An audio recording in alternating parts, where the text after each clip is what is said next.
ശരി, ദർശനം മറ്റൊരു വാർത്ത കൂടി വരുന്നത് പാർലമെന്റിന്റെ വർഷകാല സമ്മേളനം ജൂലൈ 21 ആരംഭിക്കും എന്നതാണ്. ഓഗസ്റ്റ് 12 വരെ സമ്മേളനം നീളുമെന്ന് പാർലമെന്ററി കാര്യമന്ത്രി കിരൺ റിജിജു അറിയിക്കുകയും ചെയ്തിട്ടുണ്ട്. ഓപ്പറേഷൻ സിന്ദൂറിനെ കുറിച്ചൊക്കെ വിശദീകരിക്കാൻ പ്രത്യേക പാർലമെന്ററി സമ്മേളനം പ്രതിപക്ഷം ആവശ്യപ്പെട്ടിരുന്നല്ലോ. അതിൽ ഒരു തീരുമാനവും ഉണ്ടായിട്ടില്ല അല്ലെ?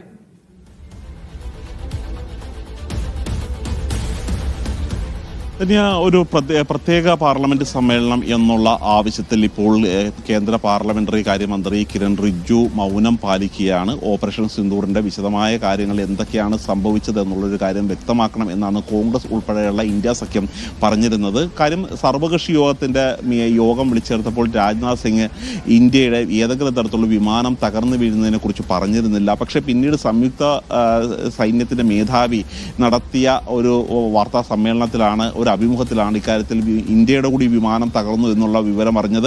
അതുകൊണ്ട് എന്തൊക്കെയാണ് ഇതിൽ സംഭവിച്ചത് മാത്രമല്ല ഈ പഹൽഗാം ക്രൂരകൃത്യം നടത്തിയവർ, ആ കൊലയാളികളായിട്ടുള്ള ആളുകൾ, ആ കുറ്റവാളികൾ ഇപ്പോഴും ഒളിവിലാണ്. അവരെ പിടികൂടാൻ എന്തൊക്കെ കാര്യങ്ങൾ സർക്കാർ ചെയ്തു തുടങ്ങിയ നിരവധി കാര്യങ്ങൾ സർക്കാരിനോട് ചോദിക്കാനുണ്ട്. അതുകൊണ്ട് ഇതിനു വേണ്ടി ഒരു പ്രത്യേക പാർലമെന്റ് സമ്മേളനം വിളിച്ചുകൂട്ടണം എന്ന് തന്നെയായിരുന്നു പറഞ്ഞിരുന്നത്. ഇതിന്റെ അടിസ്ഥാനത്തിൽ 16-ാം തീയതി പാർലമെന്റ് സമ്മേളനം ഉണ്ടായേക്കും എന്നുള്ള ഒരു സൂചന ഇന്നലെ മുതൽ ഉണ്ടായിരുന്നു. പക്ഷേ ആ തരത്തിലുള്ള എല്ലാവിധ സൂചനകളെയും തള്ളിക്കളഞ്ഞുകൊണ്ടാണ് ഇപ്പോൾ മഴക്കാല സമ്മേളനം തന്നെയാണ് നടക്കാൻ പോകുന്നത്. ഈ മഴക്കാല സമ്മേളനത്തിൽ ഒരു പ്രത്യേക അജണ്ടയായി ഈ ഓപ്പറേഷൻ സിന്ദൂർ ചർച്ച ചെയ്യാമെന്നാണ് ഇപ്പോൾ ഏകദേശ ധാരണയായിരിക്കുന്നത്.